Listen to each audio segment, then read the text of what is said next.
I am very much disappointed again, Honorable Speaker. The Ministry of Trade, there is no mention of the appointment of Dr. Aliou Badara Toure as the President of the ECOWAS Commission.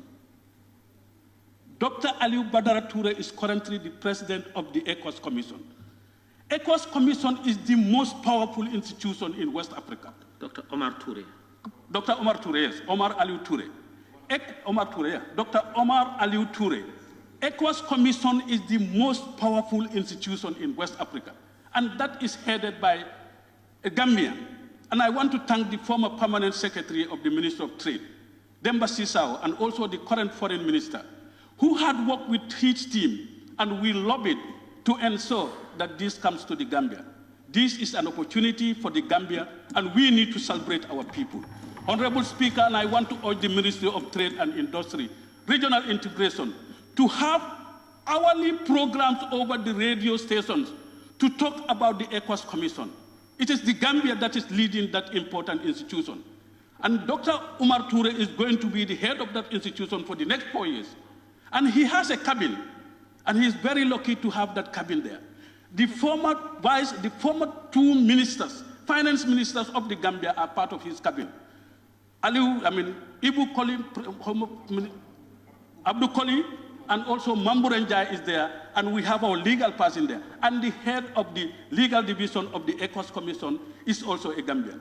Honorable Speaker, this we have to celebrate, and we need to do that. So I want to urge through you and the Vice President, Your Excellency, ECOWAS Commission programs and activities should be aired on a weekly basis or monthly basis so that the people know about what we are doing. And I have the 4-point agenda of His Excellency, the President of the ECOWAS Commission. This is a very powerful man. He is a very powerful man. This is the 4 commissions, and I am leaving this with the library unit here, and all ministries should try to get a copy of this thing. Honorable Speaker, coming to agriculture, that's my favorite. I have worked with that ministry, and it is the most composed ministry in this country, but it is a total failure. Agriculture Ministry is the only ministry with 3 deputy permanent secretaries, a permanent secretary, 5 director generals, 8 heads of directors, and also the regional officers. Honorable Speaker, agriculture is failing us. Why do you have to talk about the issue of a fertilizer policy when you are not talking about composition and how do we do to ensure organic production in this country to improve the quality?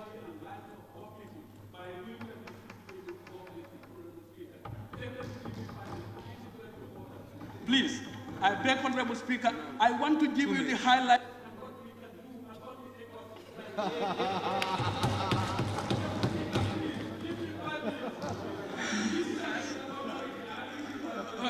Honorable, yes, use your discretion. Use your discretion, Honorable Speaker. You can use your discretion. Yeah. Honorable members, I'm not sure what is happening yesterday and today, but we have good lobbies. Please, I'll give you 2 minutes. Okay, thank you. That is, thank you very much. Finally, I want to go to the Ministry of Governance. Lands and regional governance, yeah. Lands and regional governance. Land is a problem. Combo South, we are in a very problem with our land. And Combo South, somebody died in March 2019. It took the Gambia police force 2 years to locate that person. The people of Gunjur used their strategies and lobbies, were able to get hold of that person. He was brought to the prisons and the case was in police. On a broad daylight, the prison officers opened the door and allowed that man to escape. He's nowhere to be found.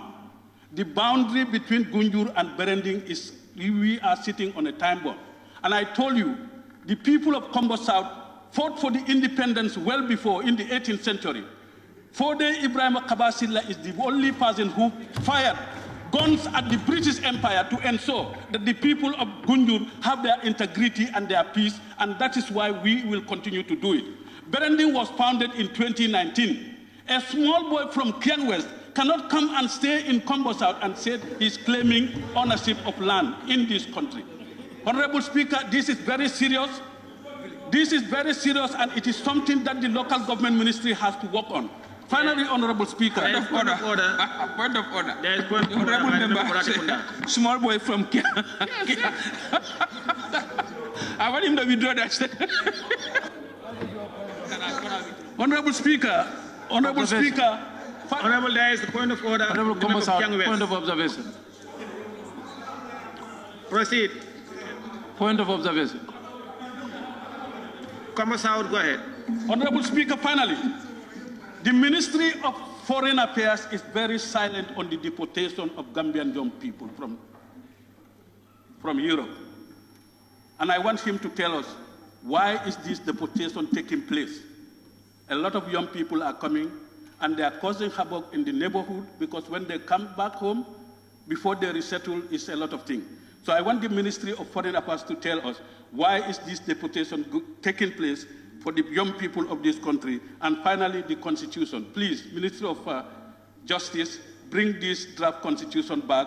We are going to the polls in 2026, and we need to have a Constitution that it will test the time to ensure that we have good governance, probity, and accountability in our country. Thank you very much, Honorable Speaker. Thank you very much, Honorable Member for Combo South. I now recognize the member for Janjambure.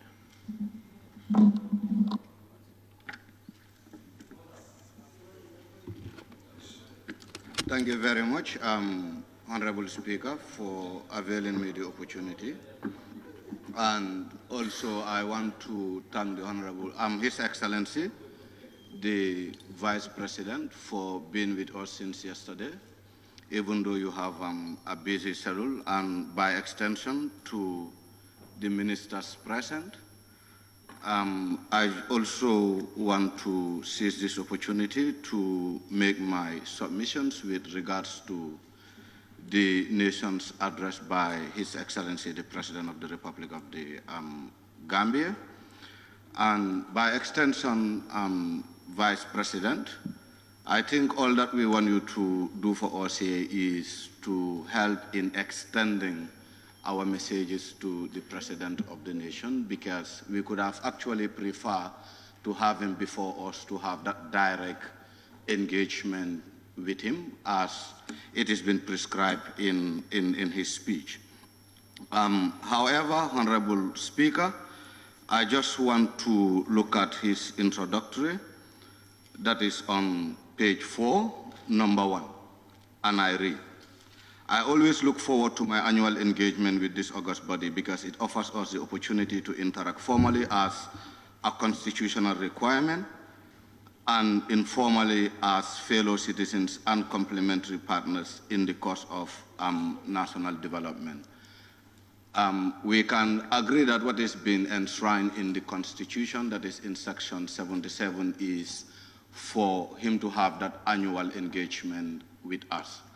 But we are not really very sure if really what is presented before us has anything to do with addressing the issues that we are challenged with in this country. And I would start with to look at some of the issues he actually talked about during the SoNA.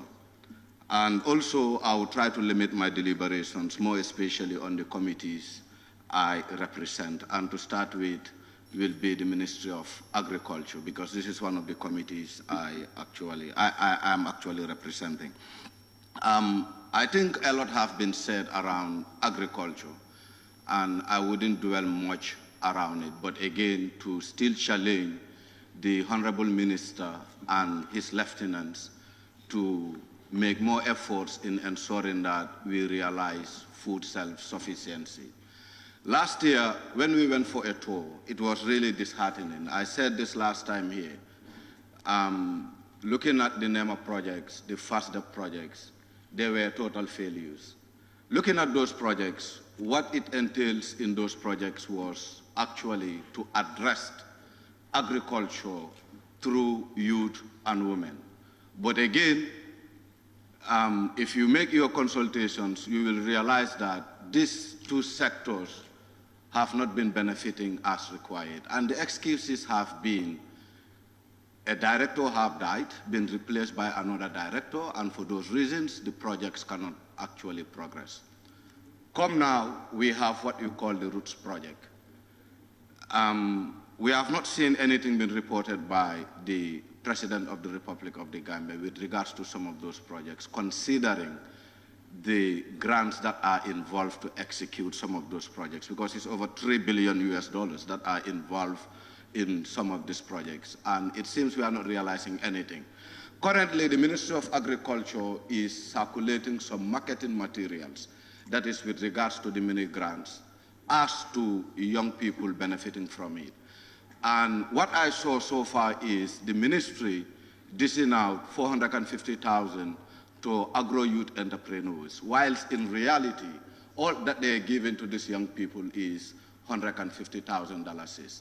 And I got these feedbacks from the youth farmers, from the direct beneficiaries of some of these grants. And I think the Ministry of Agriculture should do the Gambian populace a favor in ensuring that what is actually required for the citizens to benefit, for it to be given out as required. Most of the members have been saying the ministry should be moved to rural Gambia. I may disagree. I don't think it's really what we need. Looking at what the president stated in his address, he said he really wants to prioritize mechanized agriculture. Yes, I might agree, mechanized agriculture might be a solution for this nation, but also I think it needs to be looked at in a diverse way, more especially around integrated agriculture. Agriculture is an area that actually interlinks. So if you separate them, having rice at this sect, having crop at this sect, having animal husbandry at this sect, wouldn't really add much value to the sector. So I definitely want to challenge the Ministry of Agriculture through your office to actually revitalize agriculture in this country and ensuring that we get what we want. I also want us to look at youth and sports, because it's also a community, it's also a committee that I represent.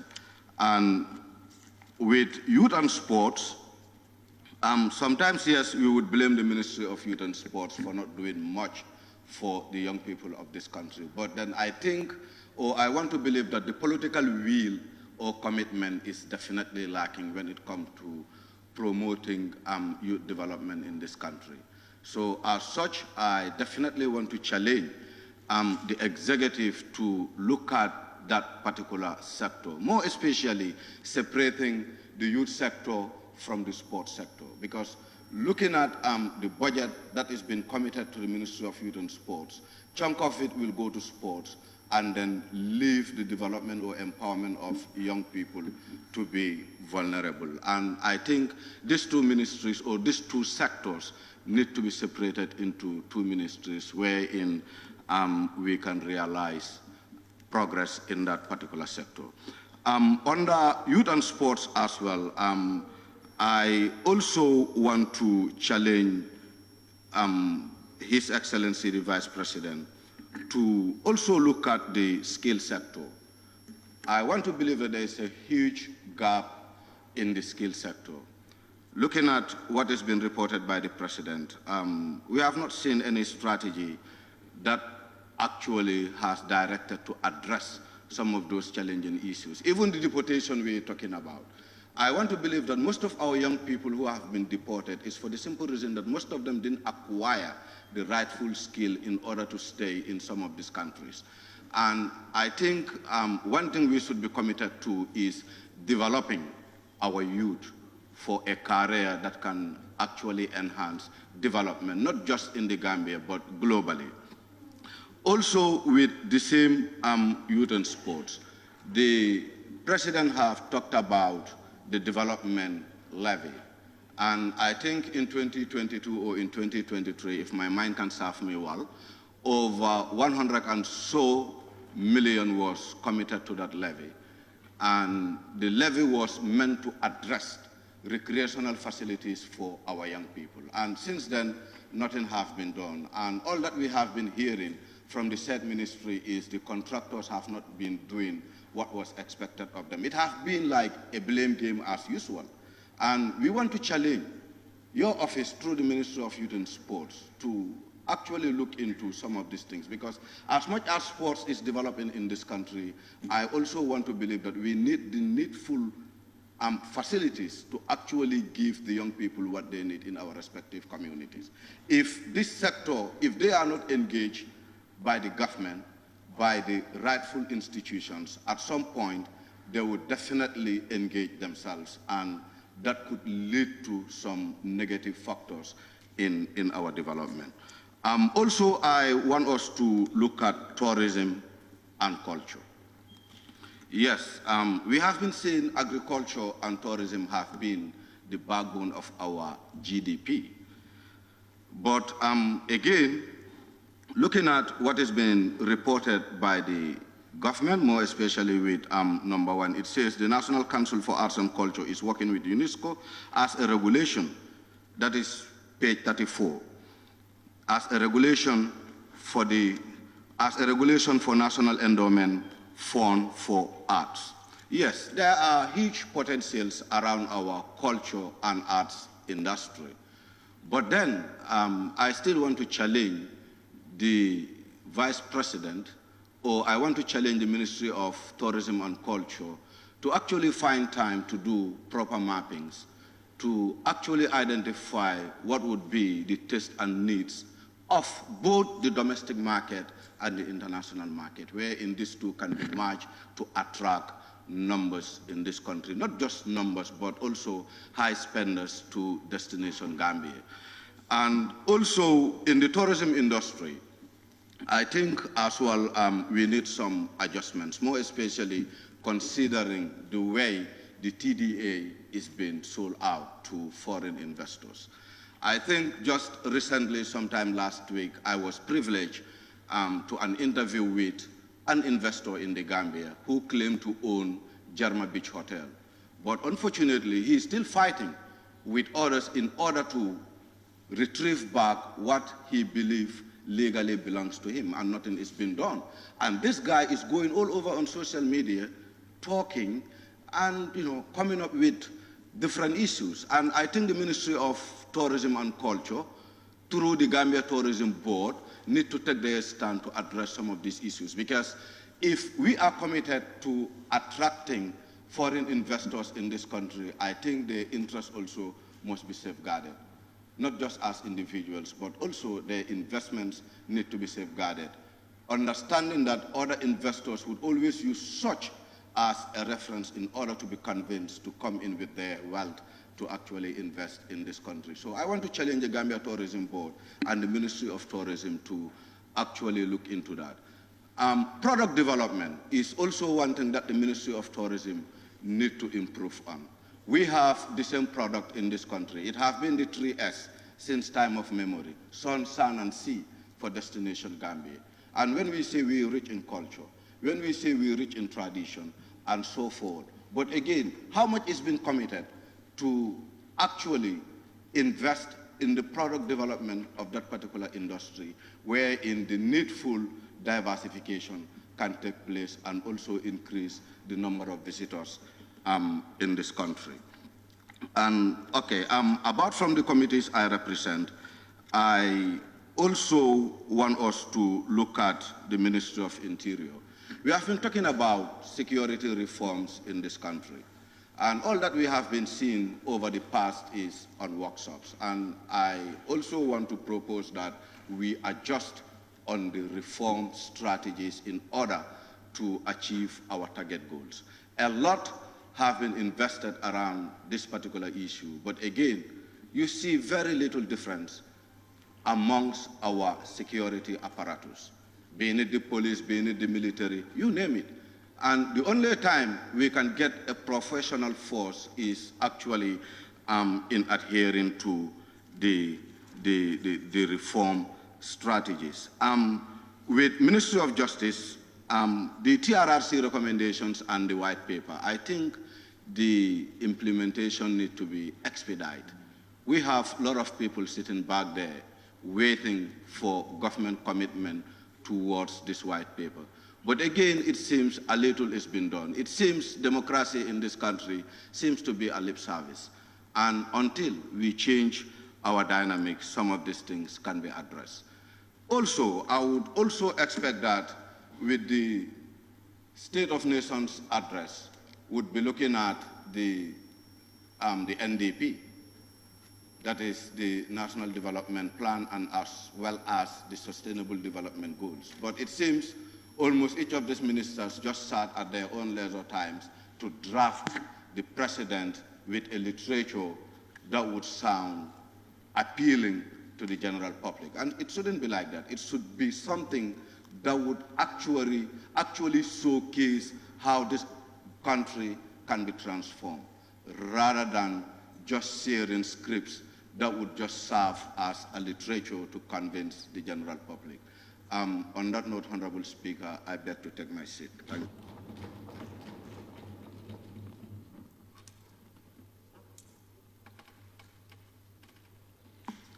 Thank you very much, Member for Janjambure. I now give the floor to nominated Member Kebalang Fofana.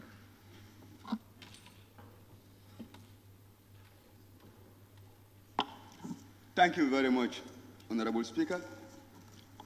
Honorable Speaker, Section 77(1) of the Constitution reads, the President shall at least once each year attend a sitting of the National Assembly and address a session on the conditions of the Gambia, the policies of the government, and the administration of the state.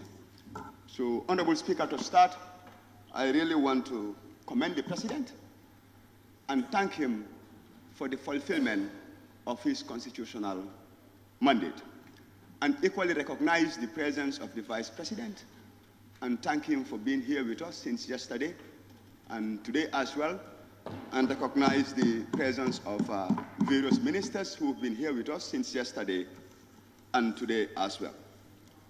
Honorable Speaker, I will start with the introductory remarks of the President.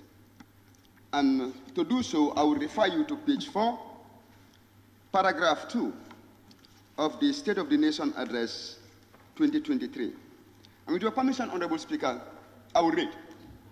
It states, in view of our mandate within the major arms of government, we do not only represent the interests and aspirations of our people, but also form three distinct but unified and inseparable parts of the government machinery. The need for cooperation is therefore obvious. Honorable Speaker, at this point, one would tend to ask, why cooperation? And what cooperation is the President really seeking for? Cooperation between the executive, the parliament, and the judiciary. But we are at the parliament here, so I'll limit it to the cooperation between the parliament and the executive. Let's look at the functions of the executive. At executive level, they draft policies, programs, strategies, do the implementation.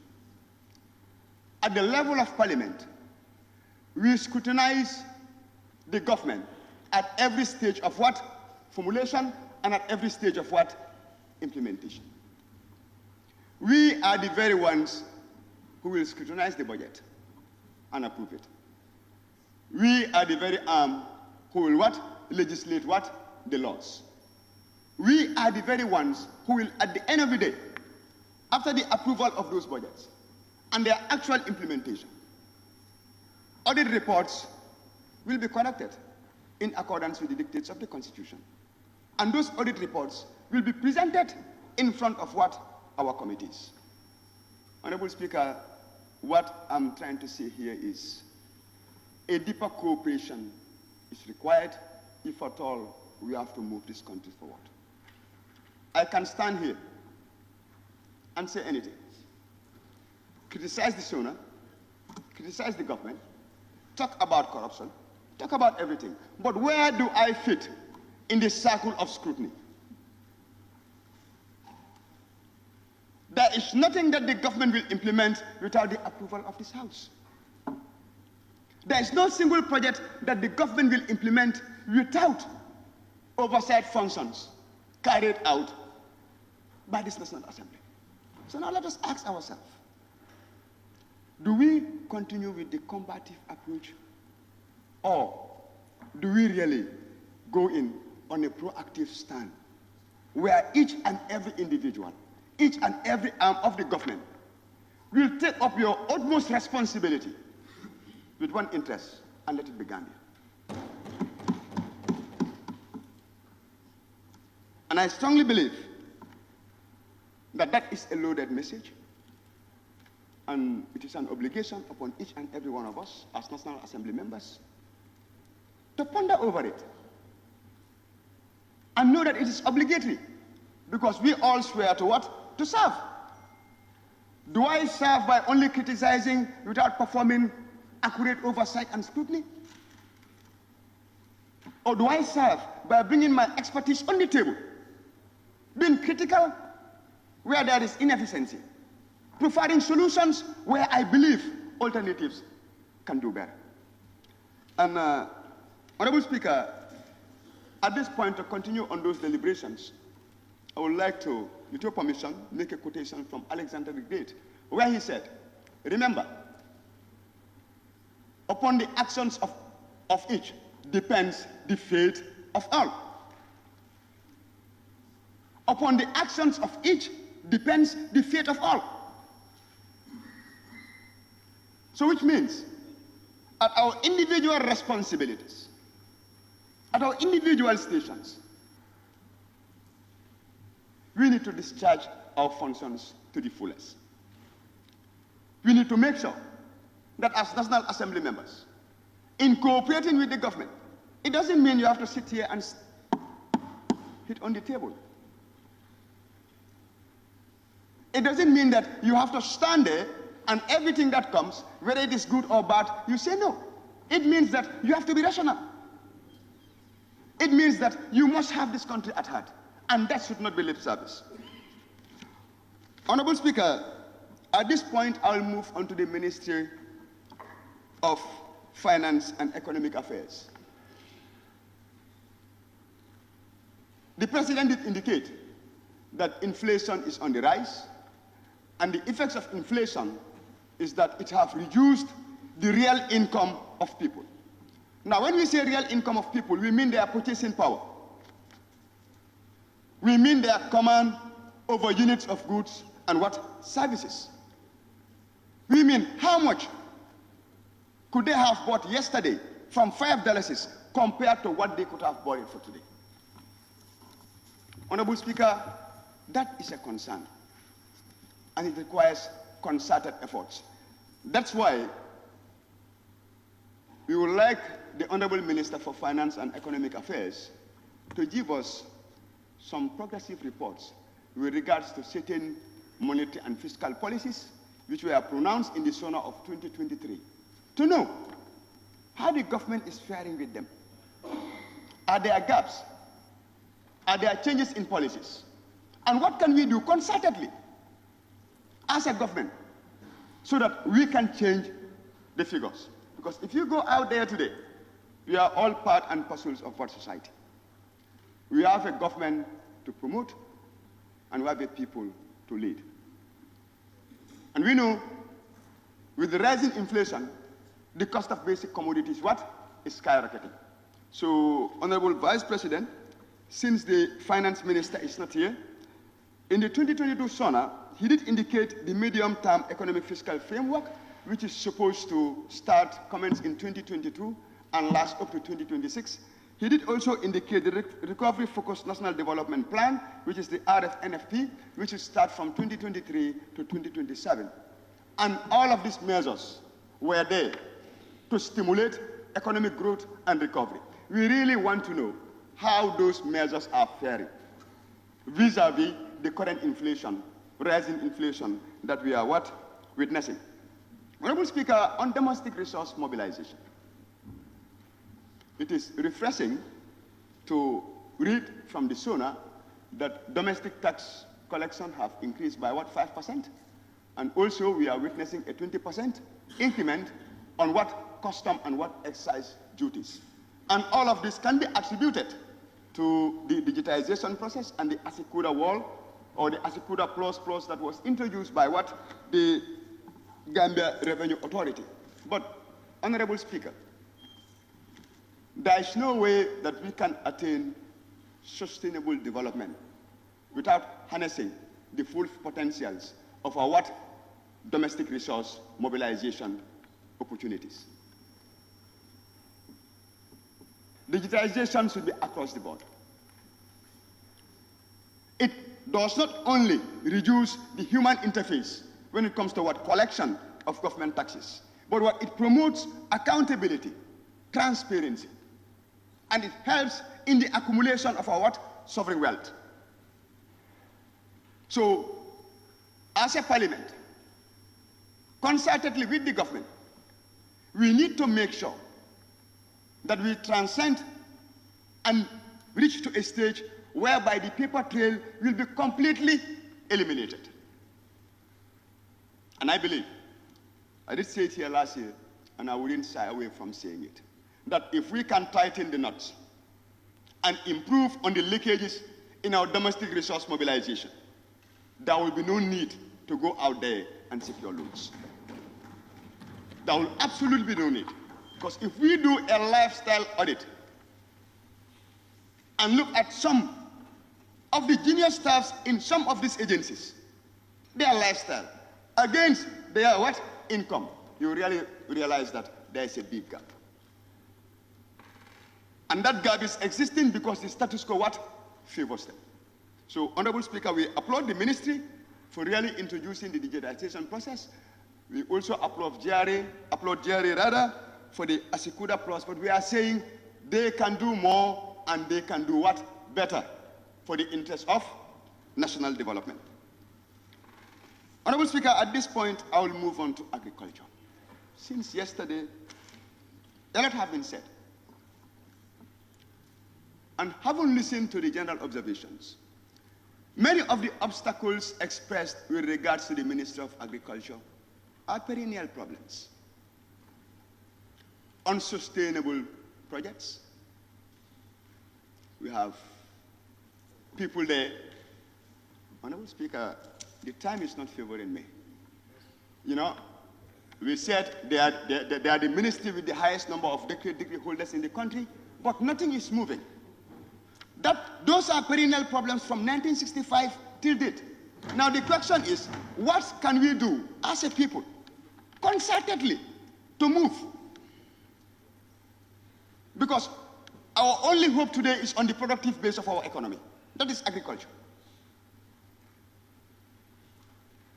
We have the land.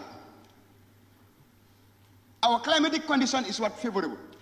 We have the labor force. We have the technical capacity. Now let's ask ourselves as a people, do we have foreigners working at the Ministry of Agriculture? No. They are Gambians from 1965 till date. Every day standing here, during each and every adjournment debate, or during any debate on the SoNA, throwing bullets at those staff would not change it. Let's ask ourselves, at committee level in the National Assembly, where are we getting it wrong first? Put our house in order. That is the paradigm shift we need to progressively engage the Ministry of Agriculture so that we can move and enhance the productive base of our economy.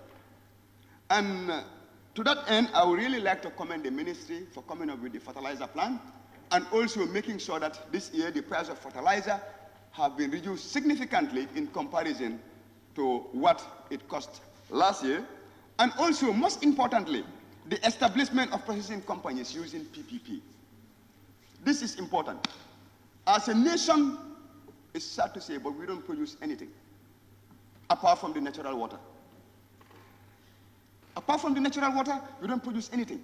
So if at all the agricultural ministry is coming up with value addition so that we can transform those raw materials into finished goods, it will not only provide employment, but it will boost our exportation.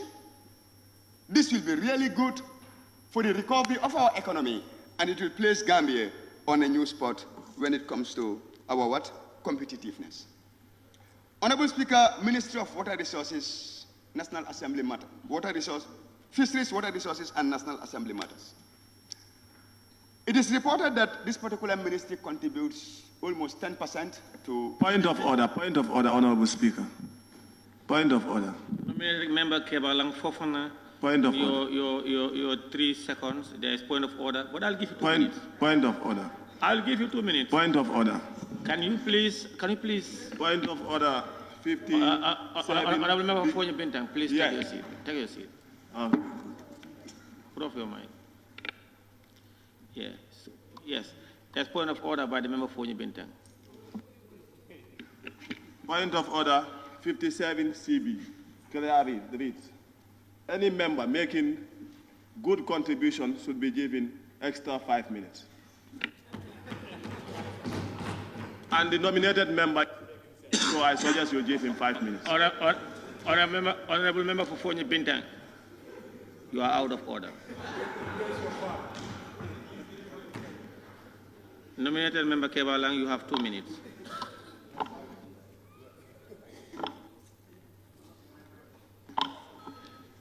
Thank you, my honorable brother. Honorable Speaker, Ministry of Fisheries, Water Resources, and the National Assembly matters. It's reported that this particular ministry contributes almost 10% to the GDP in 2022 and also provides for over 30,000 jobs. Honorable Speaker, since I don't have much time, I will just highlight one issue there. That is the fisheries sector. Constantly, we've been having cries from the people of SoNA with regards to the fish meal factory. The National Assembly is quiet about it. We are not getting feedbacks from the ministry. I challenge the Environment Committee of the National Assembly. Let's get answers. When you go out of this country today, each and every country is trying to protect what belongs to you. We are not anti-international corporations coming to invest in the country. But the claims coming from there is the fishing nets they are using are not standard. Constantly, we are seeing dead fish being washed onto the shore. The order coming from the fish mill is another thing. Why are we silent about it? We need answers. We need remedial actions. We need to learn from that particular one. Honorable Speaker, to education. To education, Honorable Speaker. Honorable nominated member, observation. No. Just a second. Sorry. I just have 2 minutes. If you observe me till the finish. It's just a clarification. Please, 30 seconds is gone. Can I continue? Yes, Honorable Speaker, education. And to that, I just want to make a quote before any contribution. With your permission, Honorable Speaker, I would make this quotation from Peter M. Sit. He said, "Real learning gets to the heart of what it makes to be human. Through learning, we recreate ourselves. Through learning, we become able to do something we never were able to do. Through learning, we reperceive the world and our relationship to it. Through learning, we extend our capacity to create, to be part of the generative process of life. There is within us a deeper hunger for this type of learning." Honorable Speaker, our education system, with all the successes we have, we need to ask ourselves, is it producing the leadership we want? Thank you very much, nominated member Kebalang Fofana. I now recognize the member for Fonyi Jarol.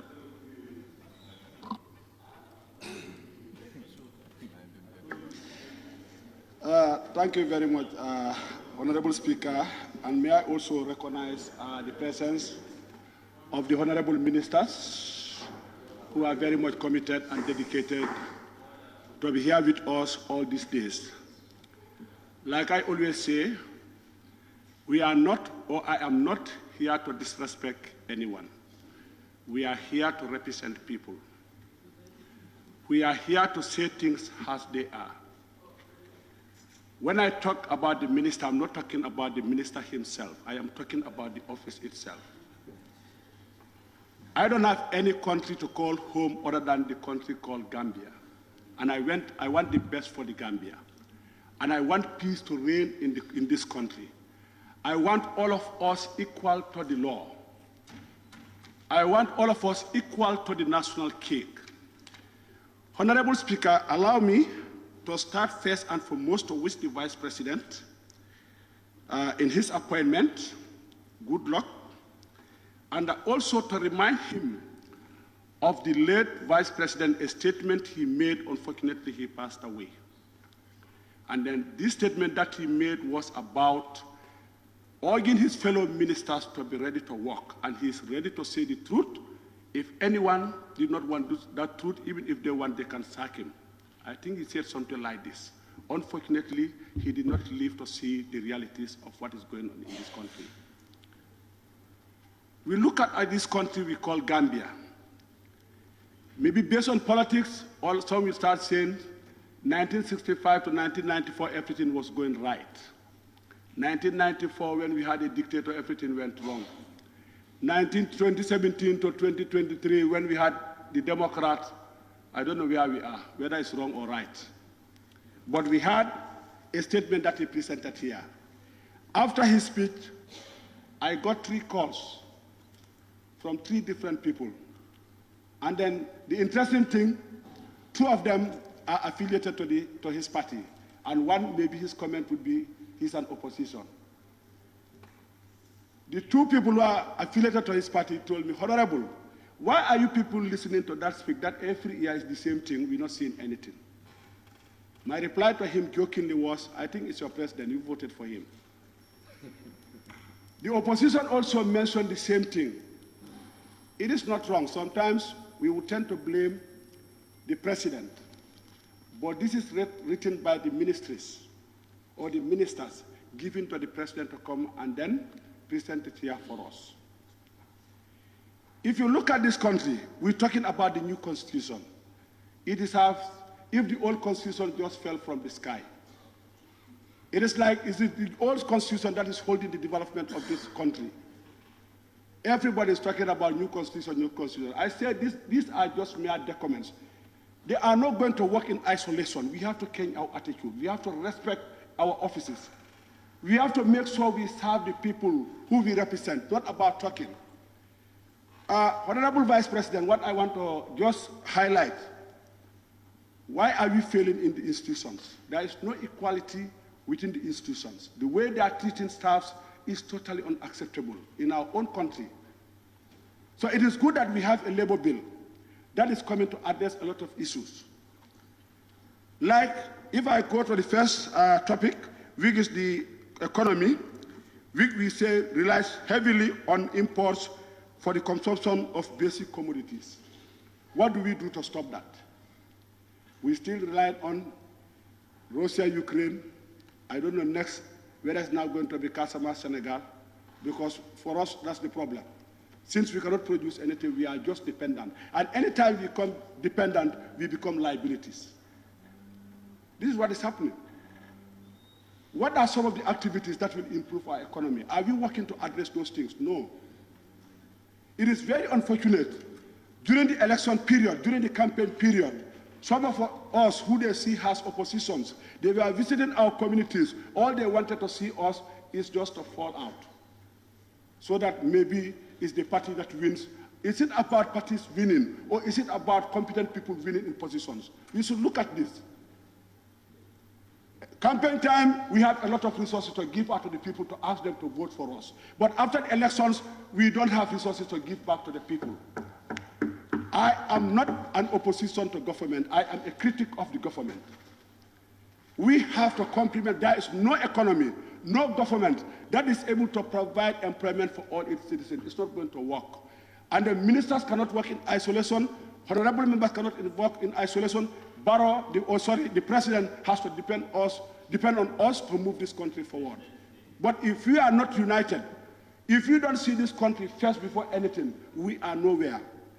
Honorable Vice President, in offices, I don't know, is it the ministers, is it the PS, or is it the directors who have powers to decide who will be next to them? A minister or a director will tell you, I don't want this guy to be my deputy, and it goes. Or I want this guy to be transferred to an institution, and that guy will be moved out from that institution because he wants a puppet under him or a puppet next to him. How are we going to move this country? no equality within the work institutions. Why should that happen? Let me come to the security sector, because anytime I talk, maybe I mention the security. I went around to see what is happening. And then according to the SoNA report here, they said crime has recorded, let me just recorded one, has reduced. Was it reduced because of the effort of government? Or was it reduced because of the dedication and commitment of our security forces? What are we doing for them? They are just only committed and dedicated to do it, but it's not because of government has done something for them.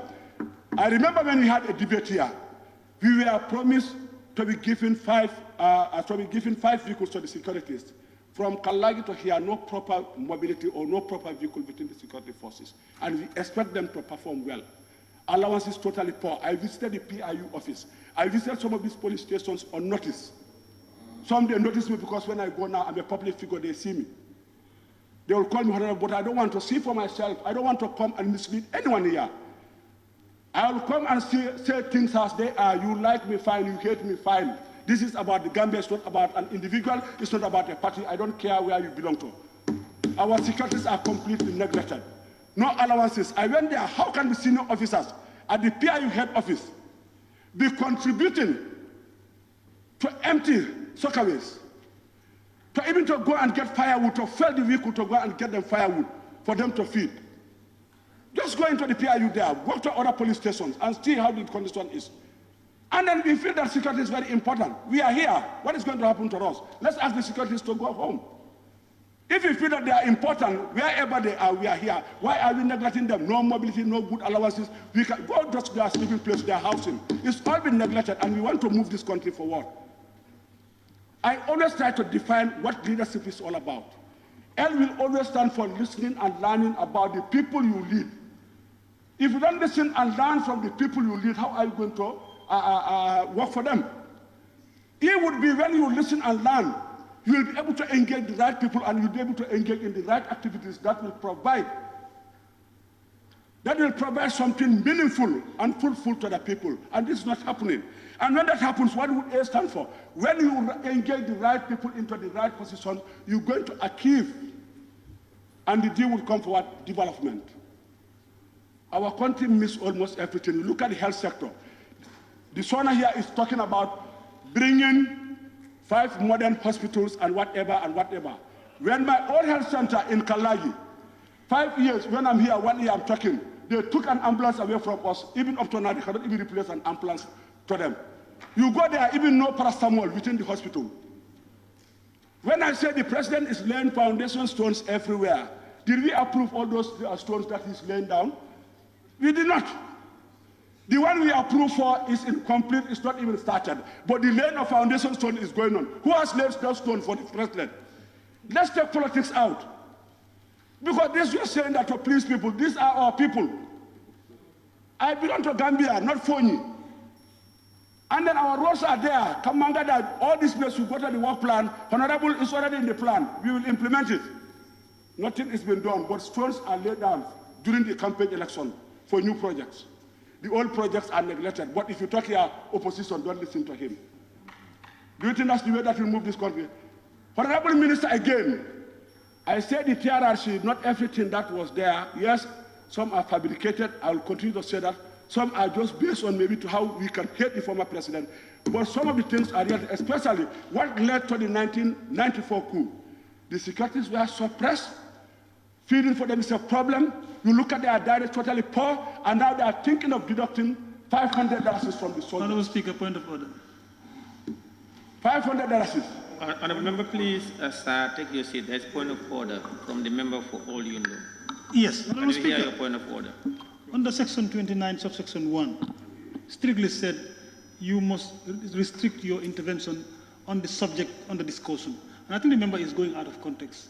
The statement of the president entirely does not, touch anywhere that he is talking about currently. So I think he needs to restrict himself more.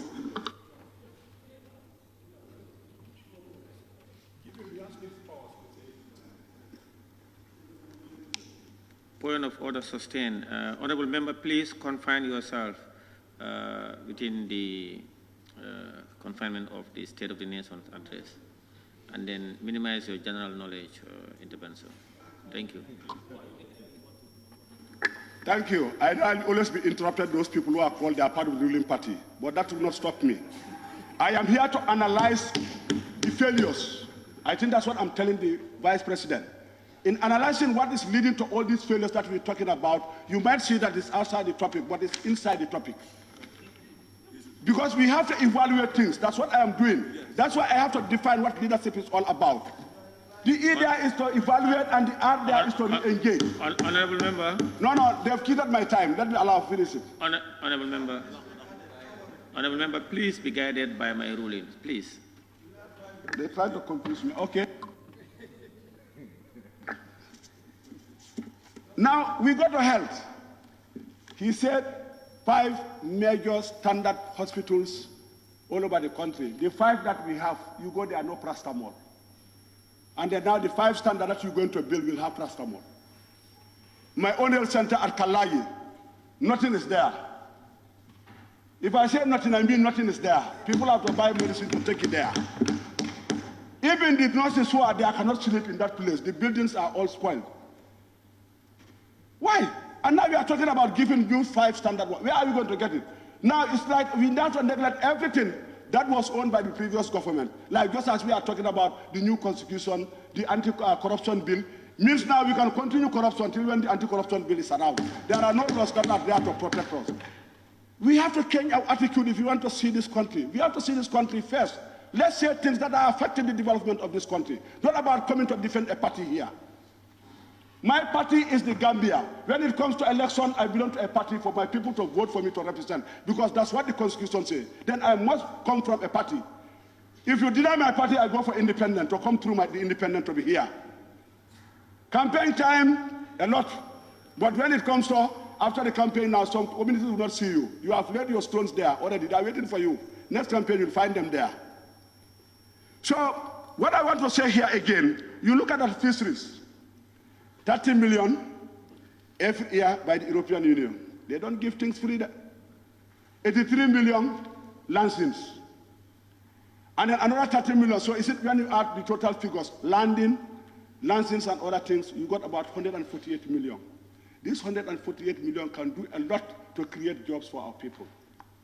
Are we on that track? I remember when I was working for Child Fund, we had a mango juice factory in Dar es Salaam.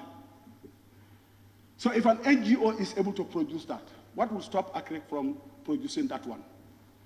I remember again, they denied my village a project that was there for the simple reason, Honorable Kerr, when the Sani comes from an opposition area. I said to my people, I don't care even if a village voted me, I got 2 people who voted for me. Because at the Kalagi Senior Secondary School, it was not me. The money did not come directly from me, but I'm able to facilitate to give the school a borehole within my 1 year in office. What will stop government providing such facilities within the community? How are they seeing me as their enemy now? Because the school is a government school. Now they are with a borehole. And then I have given another borehole to another community within my 1 year in office. Football alone, I have taken from my salary to sponsor $50,000. 100,000 is played. This is coming from me alone. I don't want to say what I have done. What will stop government doing those things in the communities? But they're waiting for elections to go and provide them with $1,000 to buy their votes. And then you call that democracy, big democracy. Let's go back to dictatorship. Thank you.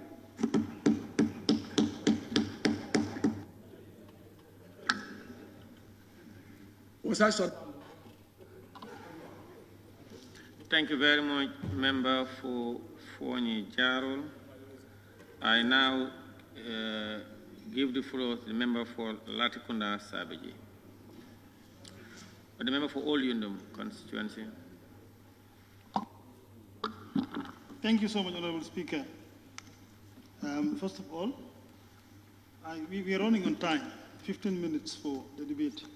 First, I think I will thank the Vice President for being with us since yesterday, and also Honorable Ministers here present. I also want to thank the President for fulfilling the constitutional requirement, attending the session of the National Assembly, and giving his statement on the conditions of the Gambia. That is a constitutional requirement. Honorable Speaker, under Section 77, it's important that the President is here, and I think members, subsection 1, 2, and 3 are perhaps interlinked. We will want to call the president, I mean, like members will say, they will call the president to come and attend a session of the National Assembly. They are at liberty to do that. But I think the president also is at liberty to send in the vice president to come and speak in the National Assembly on his behalf. Can you speak a bit louder, please? It's because of the mic. You speak it's because of the mic. What I am saying is, Section 77 of the Constitution says the president, the president may appear in the National Assembly to give a statement. And I've heard the member of Brikama not saying something. That is what I wanted to also highlight on. That we may call the president to come and discuss with the members of National Assembly on issues that we think are important for the Gambia. That's what I'm saying. I said, even though we can do that, the president can also send in the vice president to come and speak on his behalf in the National Assembly. So I think we are in line. I mean, that is not a point for us to discuss. Exactly. Honorable Speaker, the State of the Nation address by the president, I think every year is important. However we perceive the nation address made by the president in various ways from different sectors, in our own thinking, we will stand here and talk about them. And that is the nation address. But perhaps my own intervention will fall on 2 or 3 categories, Honorable Speaker. And that is one is youth and sports. I'll talk about health and office of the vice president, perhaps, and also lands and regional government. Honorable Speaker, on the youth and sports, the president said something very important, and I think we need to thank him. His government has been doing a lot of things for the Minister of Youth and Sports. But again, I wanted to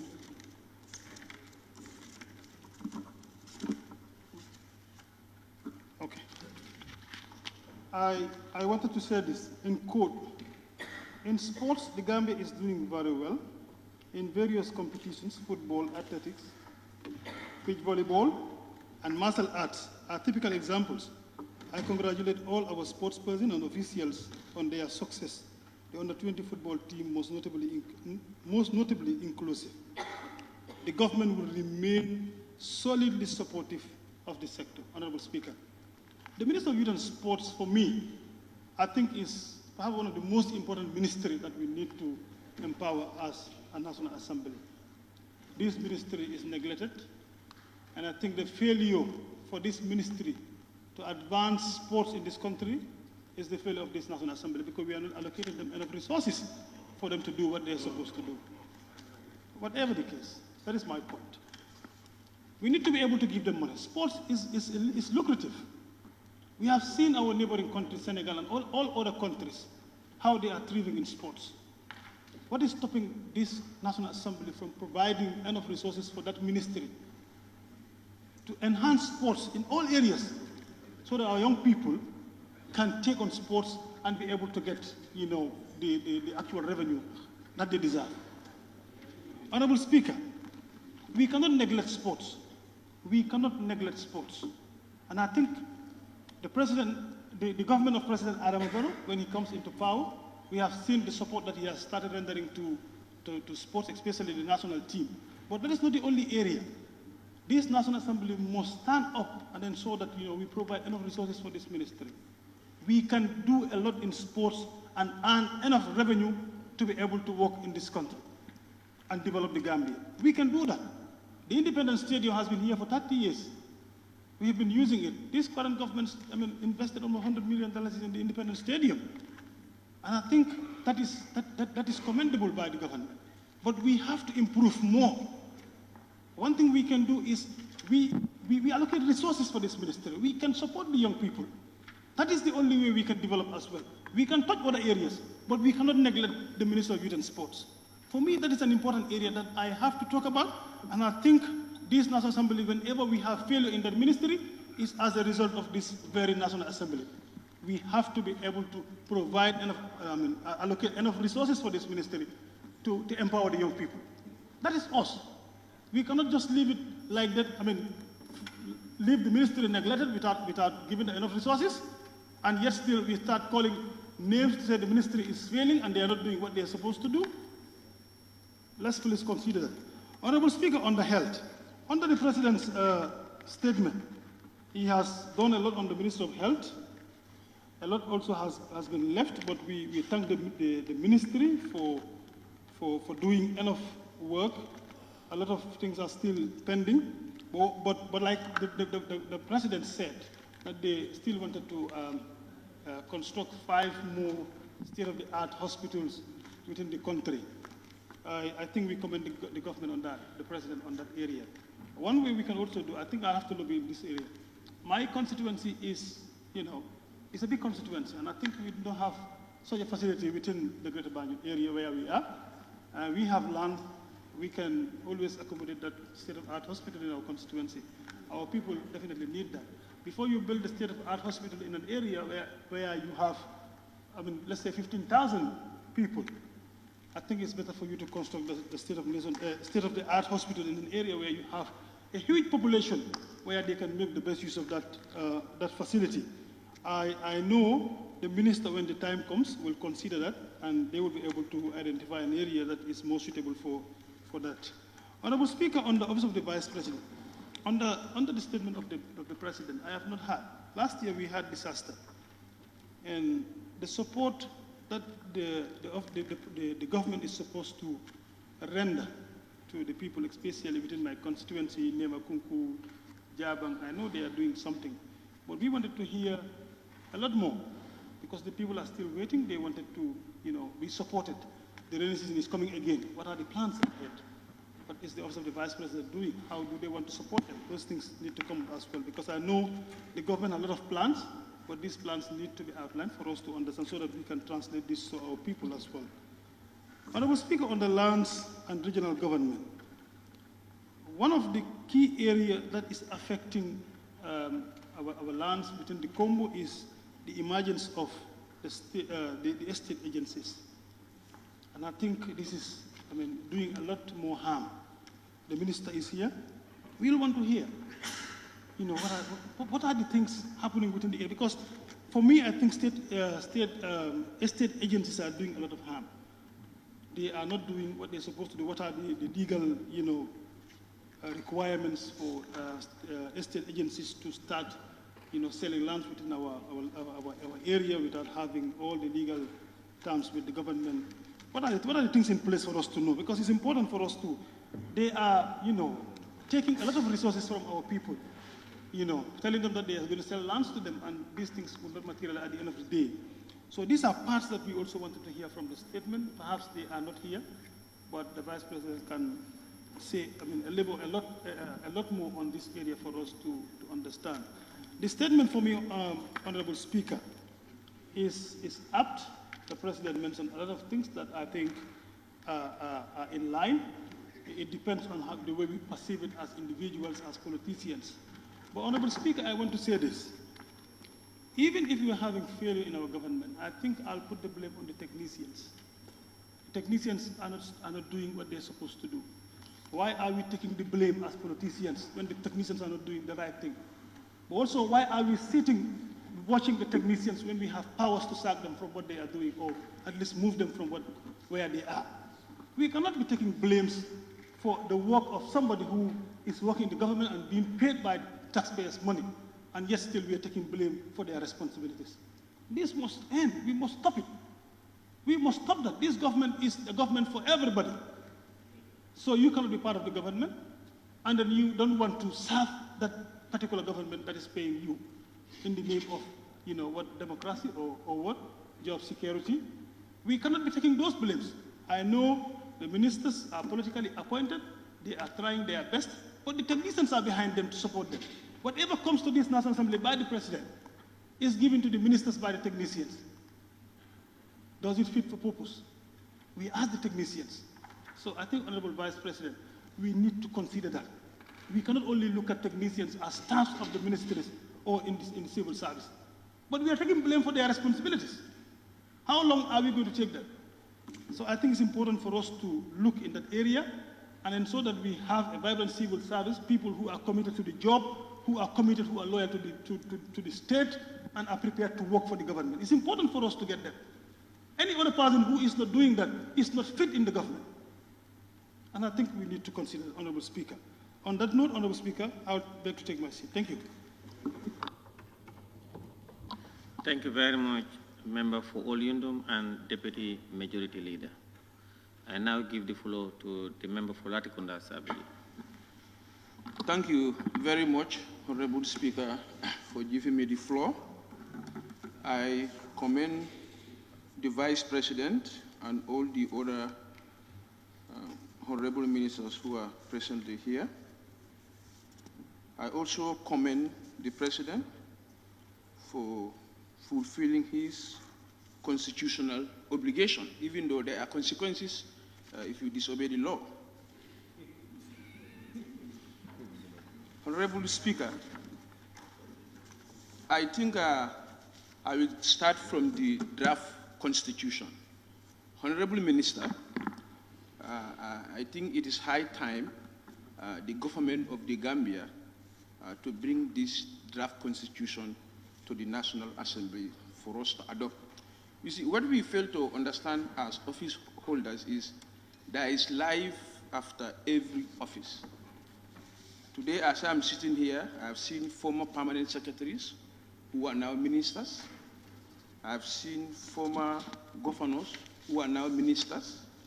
So therefore, there is life after every office. Therefore, if you look at the Constitution, over $160 million Gambian taxpayers' money has been invested into that constitutional process. The Constitution belongs to Gambians because every village in this country, even hard-to-reach areas, were all visited. People gathered in Bantabas and approved this Constitution. This is what they say should be their governing book. Honorable Speaker, so if that amount of taxpayers' money has been invested into such process, both locally, people were consulted, internationally, people were consulted, we agreed this is going to be our law book. So therefore, that is why I was very angry with the last legislation for throwing this constitution to the dustbin, and it is still there. And it is the executive will and discretion that this constitution should come back to the National Assembly. Therefore, I beg Honorable Minister, in the name of Allah, bring this constitution back to the National Assembly. We debate on it, give and take, and let it become our progressive document. Honorable Minister, Honorable Speaker, rather, I will now go to agriculture. I think the problem in this country is attitude of people. But I remember in 2015, I conducted a month consultancy with IFAD. I was hired as a civil work expert to look into IFAD projects. I have traveled to 63 agricultural districts in this country, and I prepared a very progressive report. Then it was Solomon Owen who was the minister. I can still remember the crew. Solomon Owen was the minister. Professor Wali was the agriculture advisor to the president. President Permanent Secretary Hassan Jallo was there. Ibrahima Jawara. Usman Jammeh was the PS, I think, at that time. When I prepared my report about Vision 2021, 2021 or 2020, in my report, I said the vision is not a realistic vision, but it has given us direction as a country to follow.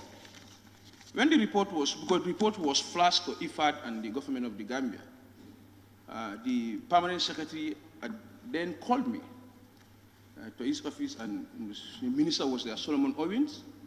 They said I should remove that part of the report that said the vision was not realistic, because the then president will not like it. I told them I did not write this report for the president. I wrote this report for IFAD.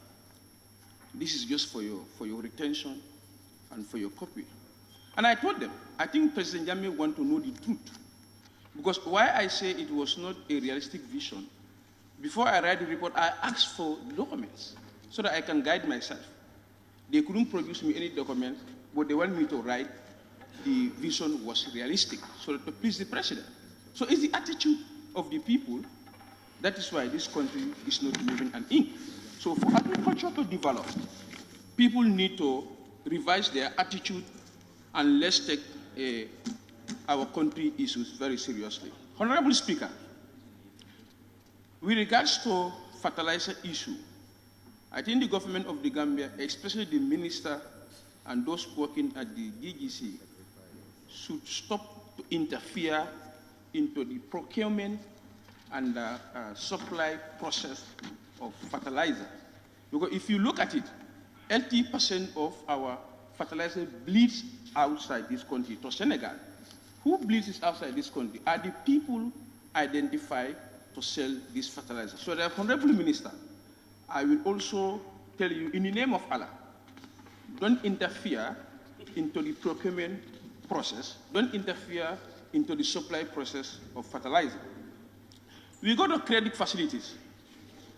Here, all agricultural projects that are granting credit to farmers, the credit always comes at a very high interest rate.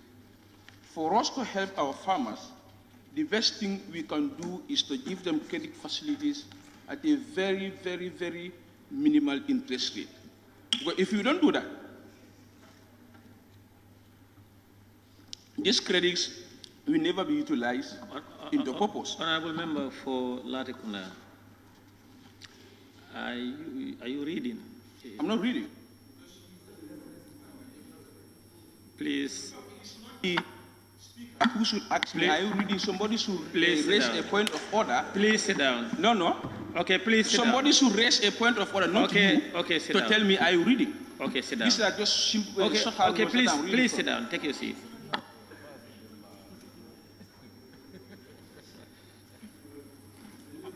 Honorable Member for Latikuna. Honorable Member for Latikuna, I believe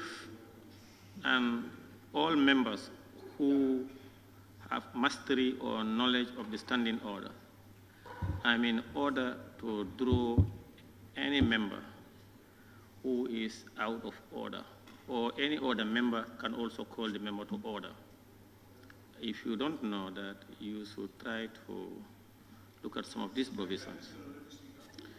Please, if you are reading, refrain from reading. Thank you. With regards to the Ministry of Finance, Honorable Speaker, I think I always said this here. What this government should do is to scrap fuel subsidy. It's not sustainable. Let's get politics out of this issue. We cannot keep subsidizing fuel in this country. It's expensive. And at the end of the day, how much foreign currency is going into this process? I think what the government should do is to allow the natural flow of the pumping price and stop subsidizing fuel in this country for us to have a sustainable economy. Another thing is tax levy at the airport. Every citizen is a subject of the law. We are all subject of the law. Therefore, I don't understand why diplomatic passport holders are not paying the airport security fee. The president, his wife, the children, ministers, your wife, your children, with the National Assembly members, why are we not paying security fee? Everybody is a subject of the law. Therefore, we should all pay this. You cannot only subject ordinary travelers and citizens to pay security fee, while all the passport holders in this country are not paying security fee. Therefore, we have to do it, otherwise point of order. We are all not paying the tax, and this is illegal. Nobody should dodge that. There is, Honorable Member, there is point of order from the member for Kantora. Can we hear a point of order, Honorable? Honorable Speaker, I rise on order 29. Every member shall restrict his or her observation on the subject of the discussion. Security report is never part of the report of the SoNA address. So let the member wait until adjournment debate to debate extensively generally. Thank you very much. Order sustained. Let's confine ourselves to the State of the Nation's address.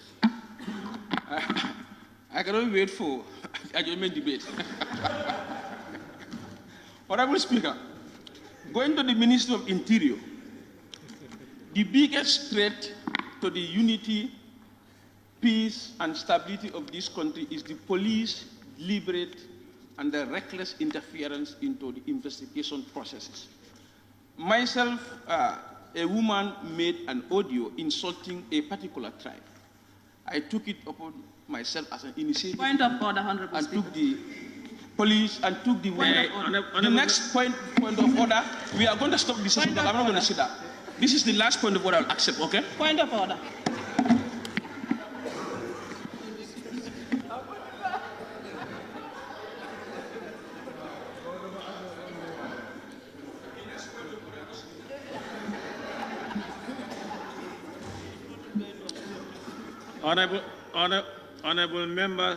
Honorable members, please, let's respect our own rules. Once there's a point of order, you've no option but to take your seat and allow the point of order. There is a point of order from nominated member Fatou Jawara. Can we hear your point of order, ma'am? Very much, Honorable Speaker. I'm rising on order 18.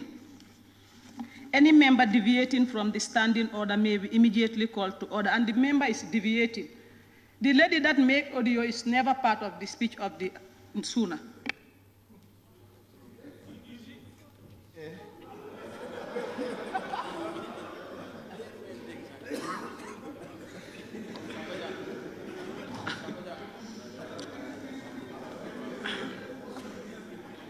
You know, since yesterday, we've been advising members to confine themselves to the State of the Nation address. Please, honorable member, and those who would come after you, let's confine ourselves with the State of the Nation address and forget about other side issues. Thank you. Thank you very much, Honorable Speaker. Now to the Ministry of Sports. Minister of Sports, how are you? I haven't seen a ministry least performing like the Ministry of Sports. All these stadium projects has failed, and the president did not make any mention of that during the SoNA. I will talk about it. It's a question for the minister to come and answer and to come and explain to the National Assembly what happened to the stadium projects. With regards to the Ministry of Petroleum and Energy, we did not hear anything about the oil exploration in this country that is ongoing. We have also seen where all the temporal deals become permanent deals. Car Power came for temporal purpose, Senelac came for temporal purpose, and these services are still ongoing, costing the government of the Gambia $1.7 million every month.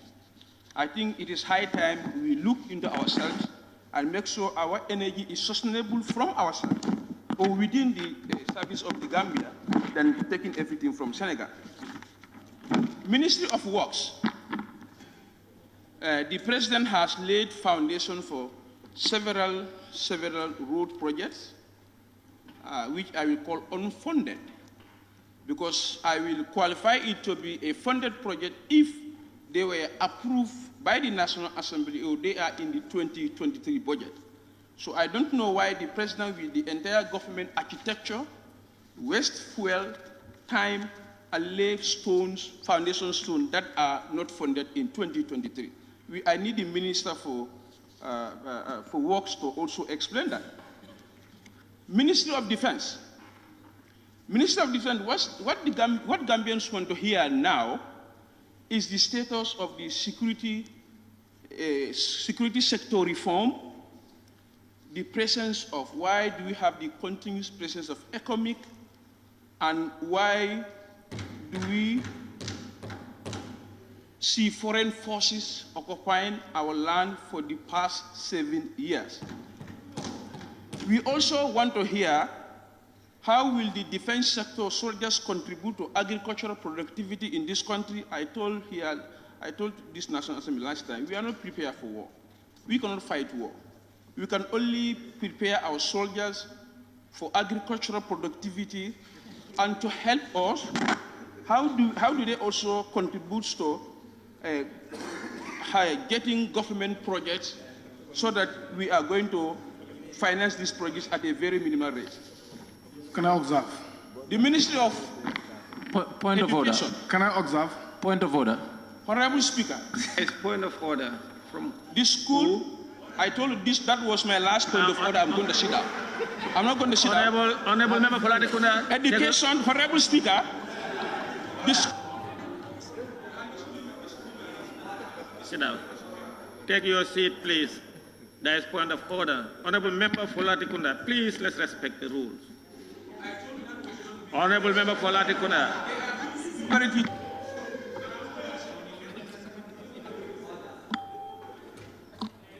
Order from the member for Kiang West. Please, can we hear your point of order? The member for Sanementre. Please. I'm rising on order 17F. Behaviors of members.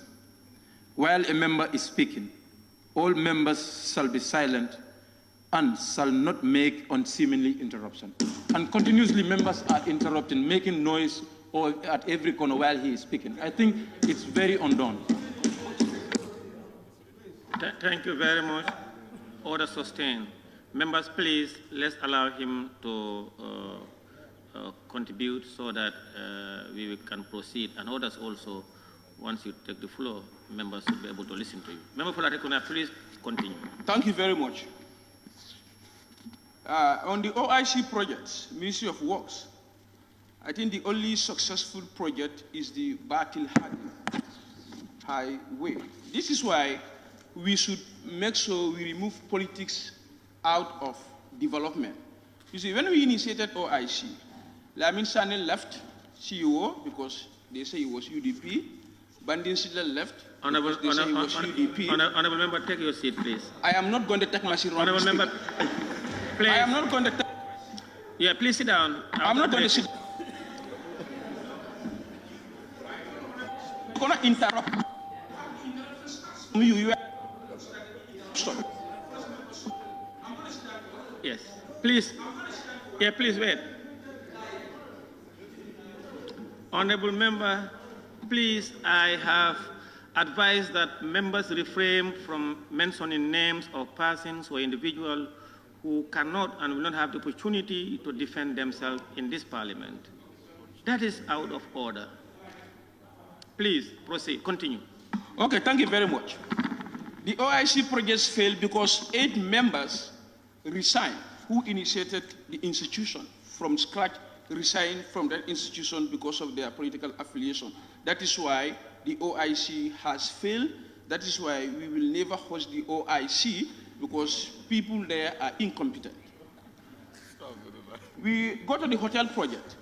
The foundation stone was laid by the president, I think, over 8 months now. Not a single work is happening on site. And this is very worrying. I'm sure the Minister of Works will come and say something about that. Honorable Speaker, with regards to local government, and that's going to be my last submission, the local government structure and administration has been decided by Gambians. Parties contested the elections and results were delivered. I urge the Honorable Minister that he has no choice but he must work with local government administration because that's what the law provides. You must work with local government administration and the government must make sure that local government administration are structured so because these people who voted for you are the same people who also vote for local government administration. So therefore, I urge the minister to try and improve his relationship with the local government administrations. Thank you very much. Thank you very much, Member for Latikunda Sabiji. I now invite the member for Busumbala.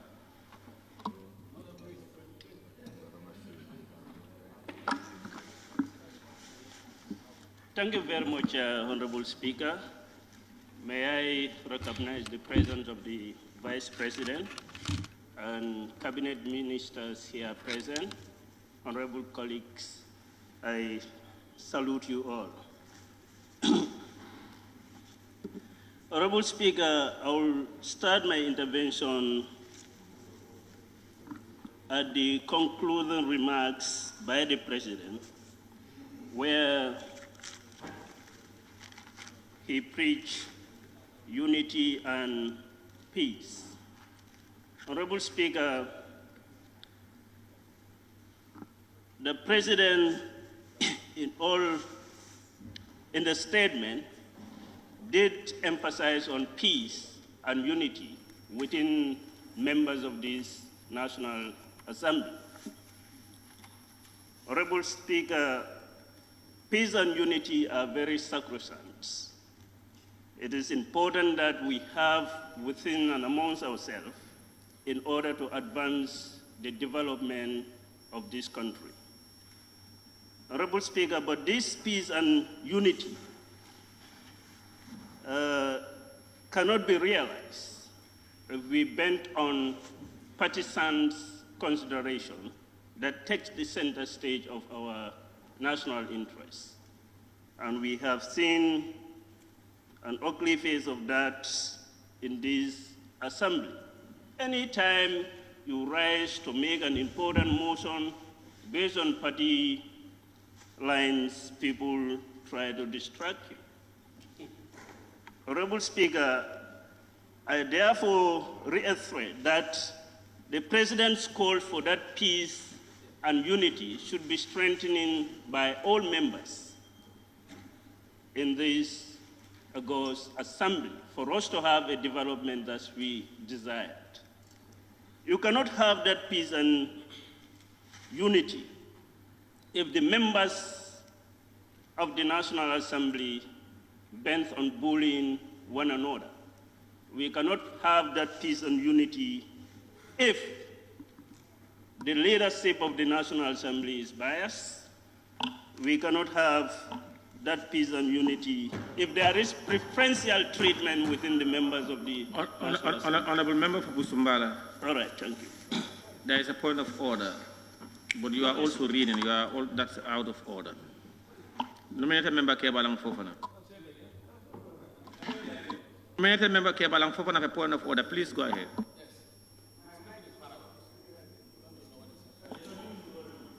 Thank you. Honorable Speaker, I'm rising on order 29.5. No member shall impute improper motives to any other members. The honorable member does not have any right to preempt the motives of other members.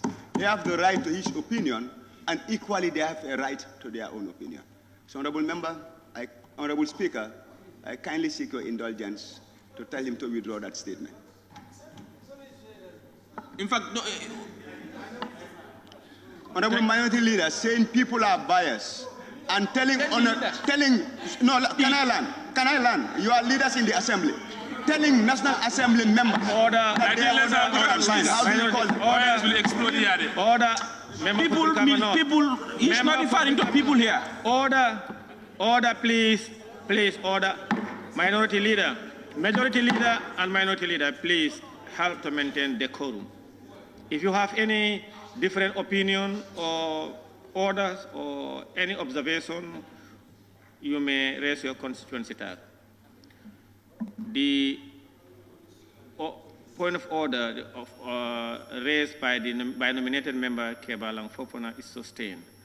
Honorable member, you are directly, in fact, you are contradicting your call for unity and call for decorum by attacking the leadership. No. Point of order. Please, order. Point of order. You see, by way of this ruling, Member for Latikunda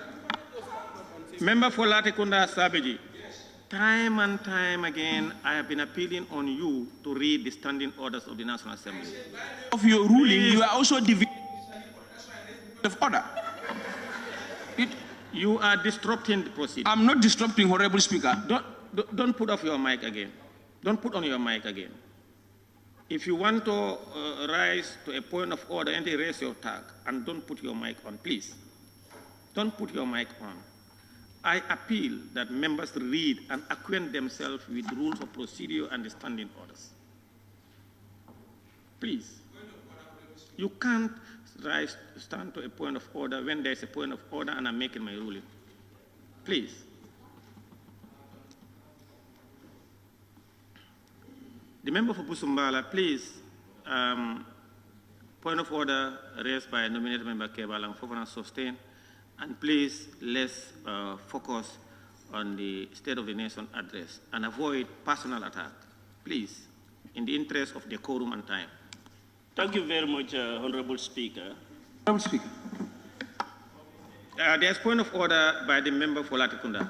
Yes, thank you very much, Honorable Speaker. I also told you time again and again. Honorable Speakers should not descend.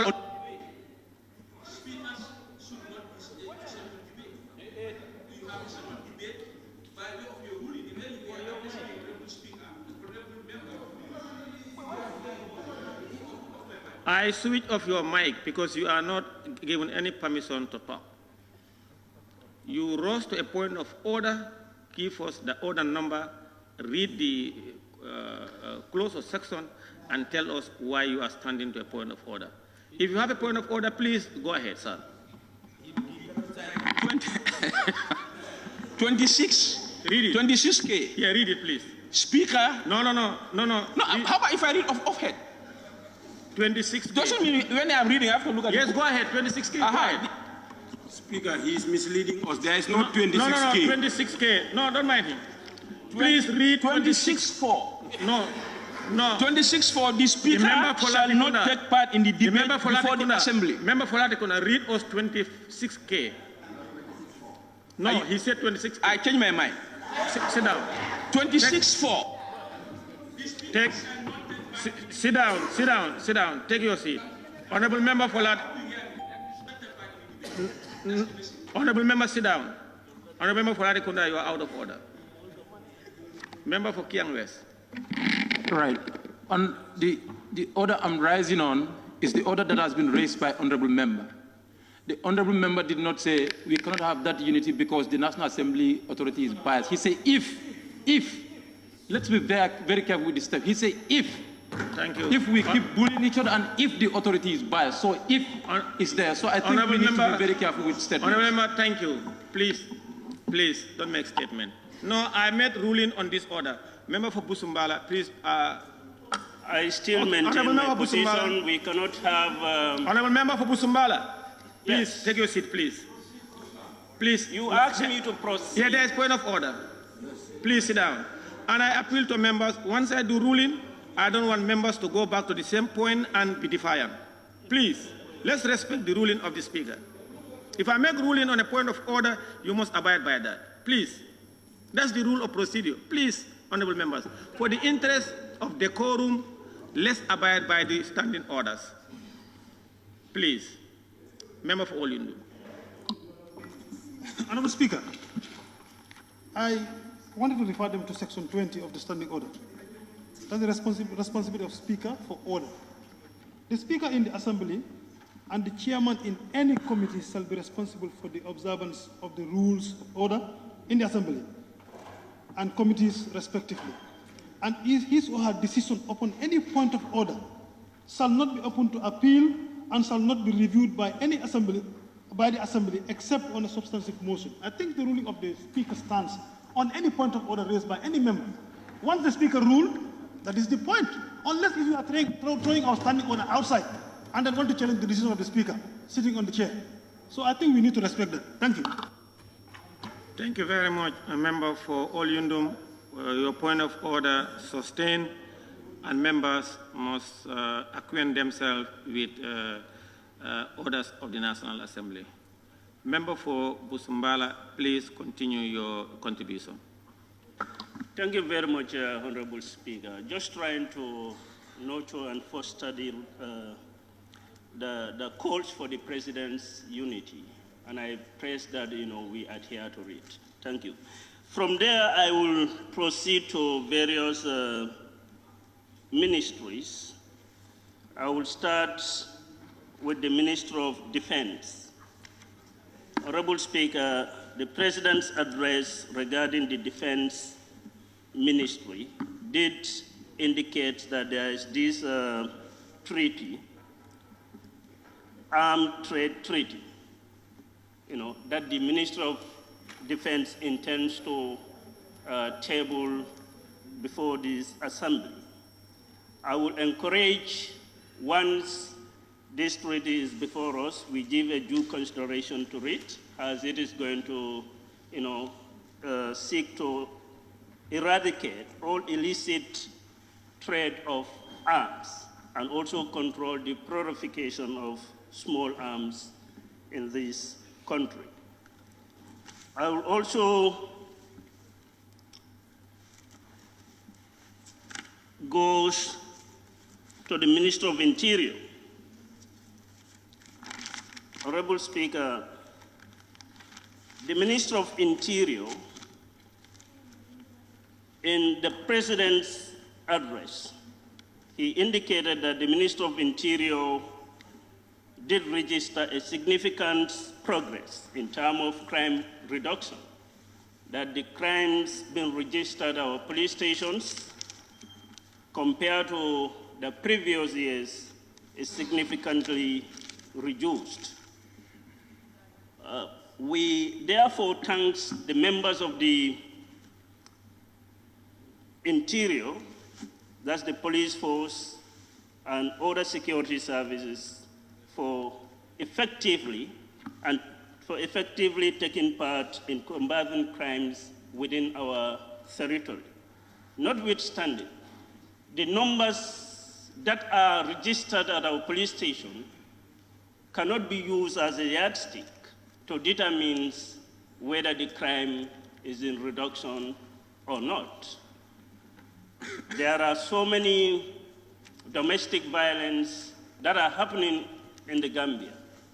There are cases that individuals will take to the police station and the police officers there will not register in their CCR because they believe it is a civil matter. Those cases are rampant. Cases of such are obtaining monies by false pretense. That is frequent within the land dealing sector. People are obtaining lands from individuals, knowing very well that those lands doesn't belong to them, but take that money when they go to the police station for redress, and the police will not register such cases in their CCR. So we will say it's important that the cases that are registered had a significant drop, but that cannot be, it is not a correct measure to say we have a low crime rates in this country.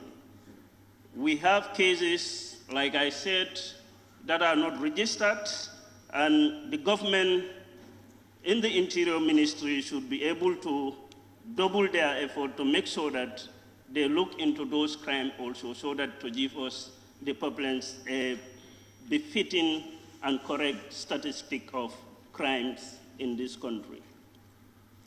That's one. The President also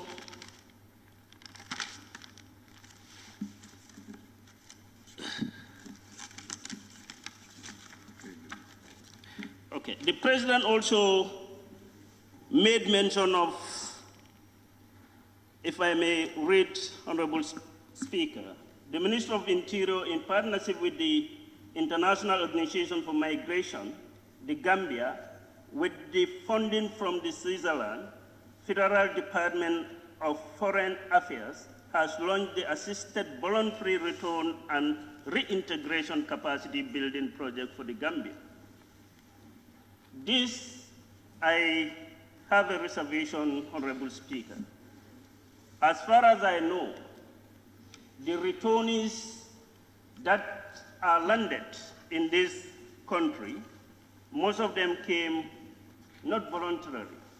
They just been, arrested and treated inhumanely and forcefully deported them into this country. Honorable Speaker, we urge, hence there is a fund that the government or the Interior Ministry is in agreement with this particular organization, let that fund be utilized to make sure that the returnees who are here are being taken care of, are being given portion to take care of their needs. As we are seeing, most of these returnees coming into this country now face so many stigmas, to the extent that some of the returnees bent on committing suicide, which has been reported. Honorable Speaker, the peace project that is to be established at the Ministry of Interior, I have reservation in this, because as far as I know, the Ministry of Interior, the Department of the Gambia Police Force, most of their activities are biased. They are not in line with the best practice of strengthening the peace and stability of this nation. When I say that, I have evidence.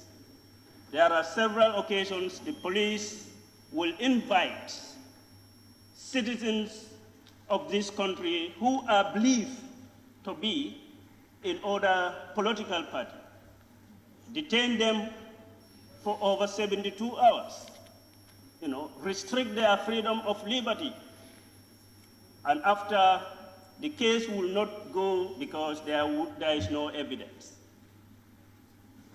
That happens in several occasions. So we are afraid that if this peace sector to be established within this Interior Ministry, it will not pay dividends because people already lack the confidence that the Interior Ministry is the capable body to hold that. Probably if the recommendation could be that of the Minister of Justice. Honorable Speaker, legal and judiciary sector. Several speakers have indicated here that we really want this draft constitution back. In 2022, we can say it is a draft constitution because it appears in the SoNA. But this time around, I don't think it's a draft constitution. It's a constitution that is about to be in the process of, taking another process. So for me, the Minister of Justice is here. Please, we need our draft constitution. We need this draft constitution because we believe all Gambians. Honorable, you have one more minute. Don't worry. You have 18 minutes, and I'm giving you 1 more minute again. Honorable Minister of Justice, I'm appealing you and your ministry. We want the draft constitution back because we believe that there are progressive provisions, clauses in that draft constitution that can deliver this country to the promised land. Don't be distracted. Politically, we may come with our political jargons to confuse. You are a legal luminary. We believe and trust the system. You deliver the constitution that is going to... You deliver us a constitution that is going to be productive and future, looking for this country. Thank you so much. I rest my case, Honorable Speaker. Thank you very much, Honorable Member for Busumbala. I now give the floor to the member for Sanementering.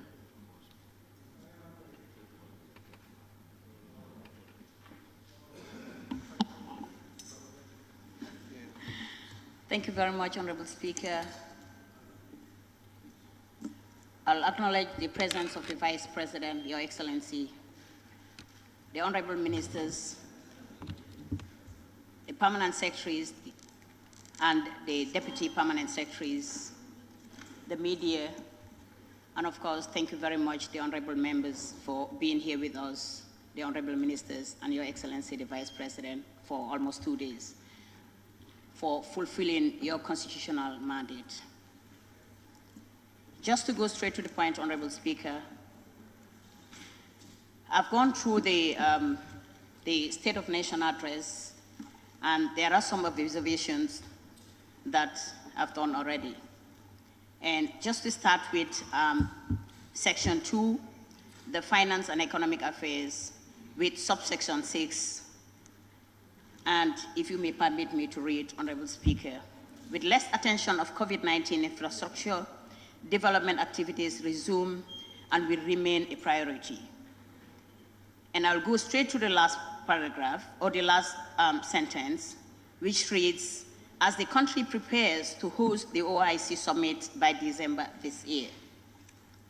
Your Excellency, the Vice President,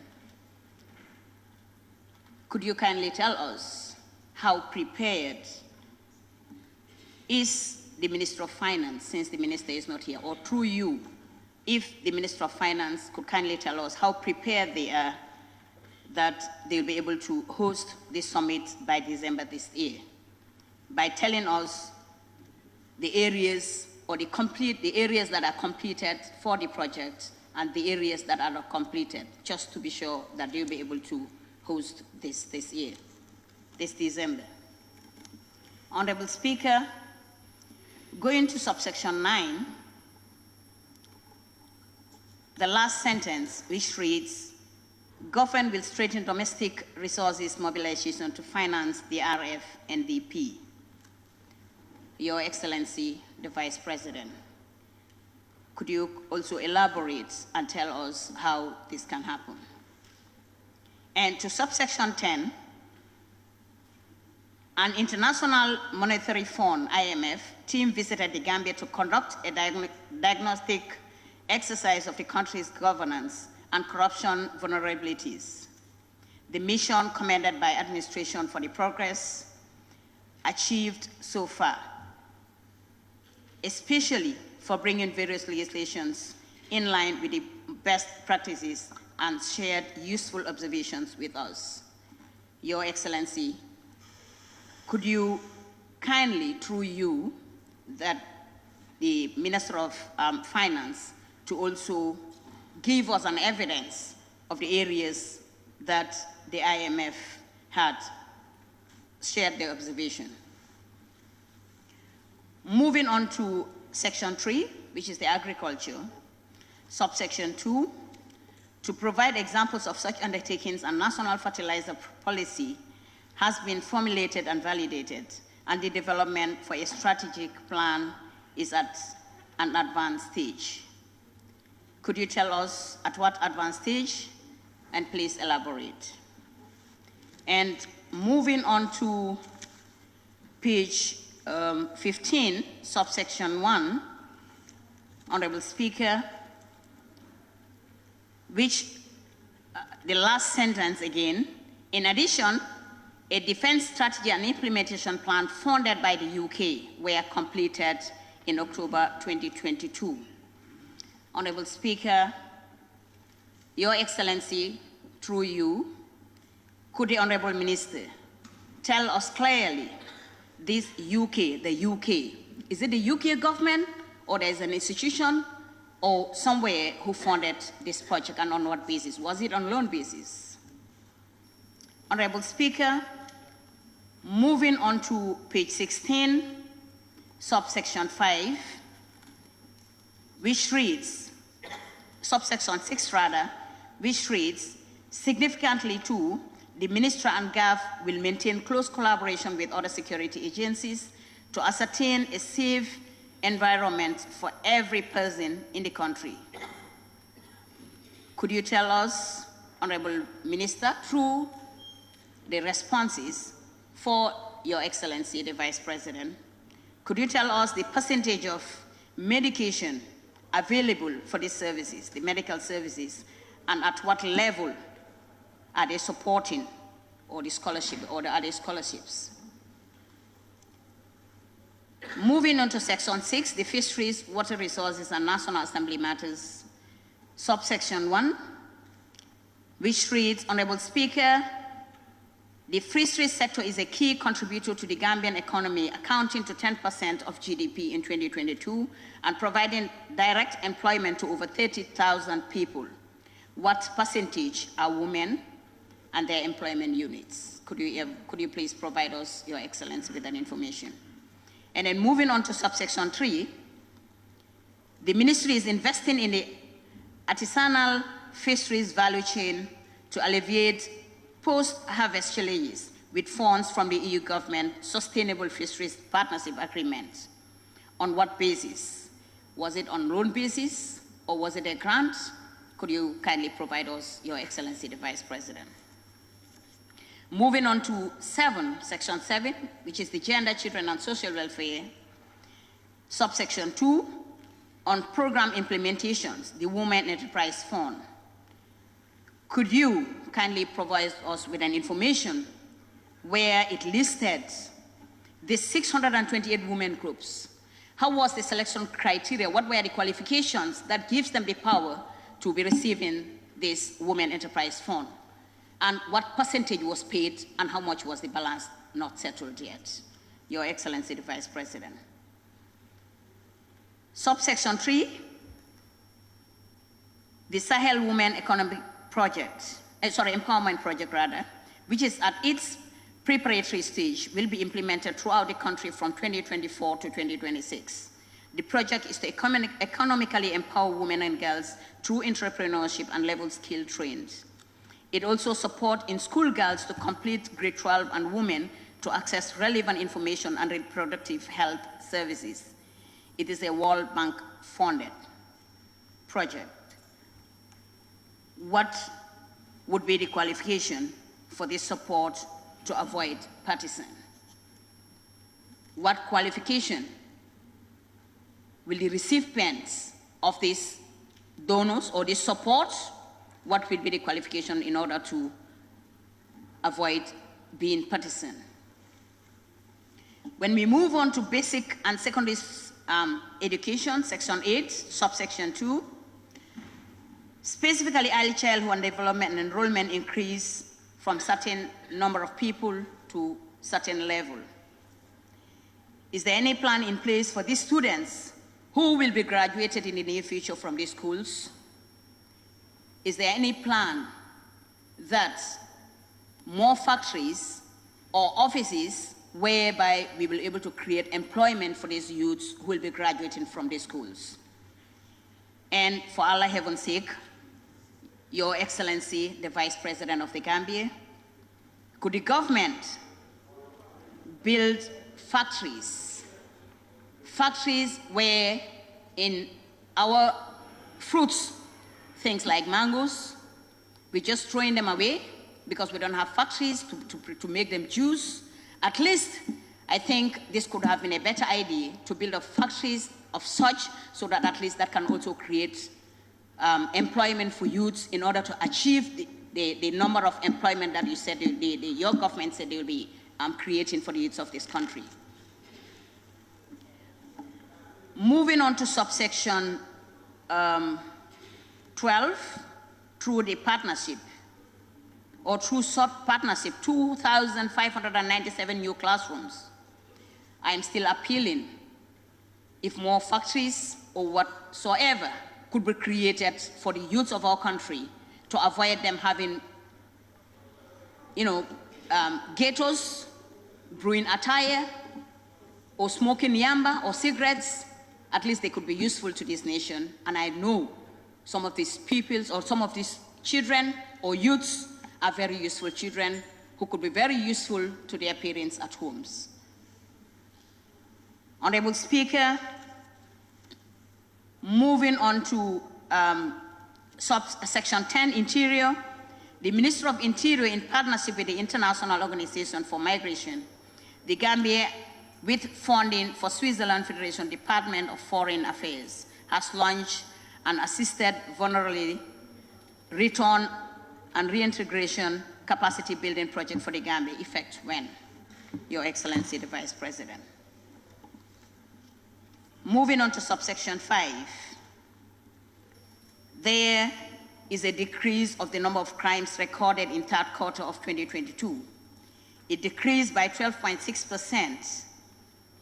Is there any mobility provided for the security personnel like the police, the PIU, and of course the immigration department? If so, is there any plan, and when are you planning to provide these for these personnel, Your Excellency, the Vice President?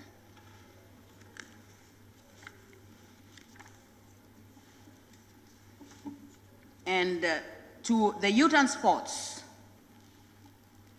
young people, which is the section 16 and on page 38, of course, young people are the most productive segment of society, and thus, as stakeholders in the national development process, they face substantial barriers, however, in their quest to be productive and empowerment citizens of this country, as I said earlier.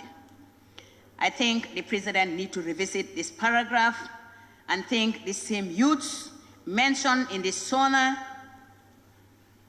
needs to be taken care of very well. Day in, day out, our youths, the youths of this country, the Gambia, are being sent back to the Gambia. Some are roaming in streets, some are committing crimes, some are even killing their parents because of frustration. I think this area needs to be revisited by the President, at least to create avenue for these people to be empowered by employment. It's a very serious matter. There are youths of this country who traveled. Some of their parents will sell their land. Some of their parents will take out the little savings that they have done for the entire 5 years or more and then give it to these youths to travel for a better living for a family.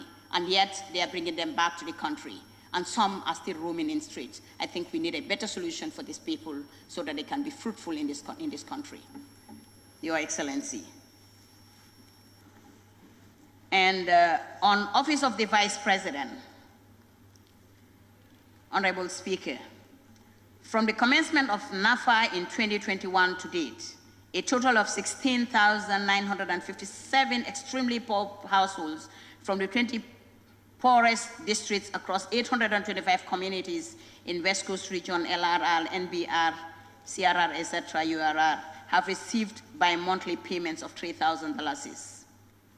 How was this fund or support distributed?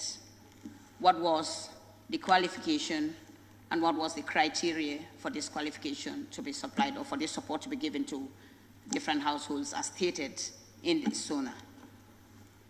Honorable Speaker, on page 46, subsection 9, the National Disaster Management Agency policy developed in 2008, however, it now absolute as a result, NDMA has commenced the formulation of an updated policy and its accompanying strategy to address emerging challenges. Kindly tell us, Your Excellency, the Vice President, who are these criteria, or how was this criteria stated, and how was the support given out? Your Excellency, so far, these are the areas that I've observed, and I think through the Office of the Vice President, to the President of this nation, we'll look at this properly and then elaborate next year in 2024 to explain in detail how the activities were conducted in the Gambia through the SoNA. Thank you very much. On that note, Honorable Speaker, I better take my seat. Thank you. Thank you very much, Honorable Member, for mentoring. And it's 14:30, and I want to break for 1 hour, and the House now suspended until 15:30 p.m.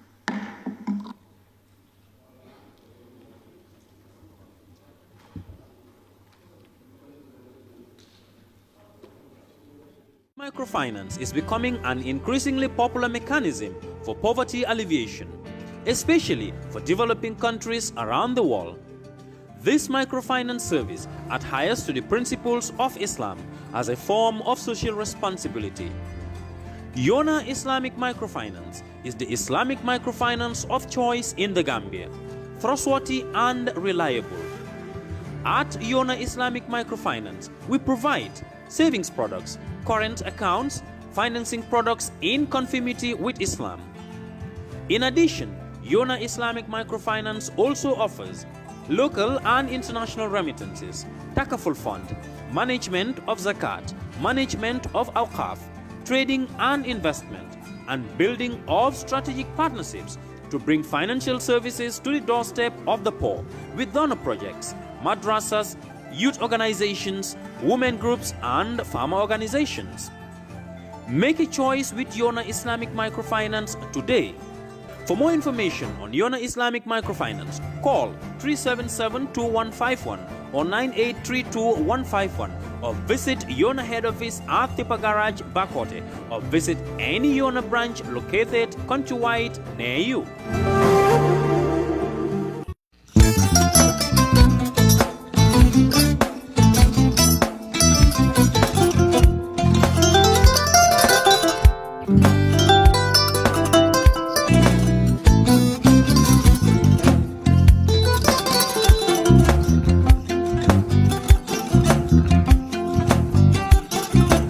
Agada. Mbijan raganya. Albaka. Mbaka important. Yo, nga transfer la sto. Ya transfer la sto. Ha, code nyenje. Okay. Korsa. Nsila ID soto. Ah, sa soto. Sorry.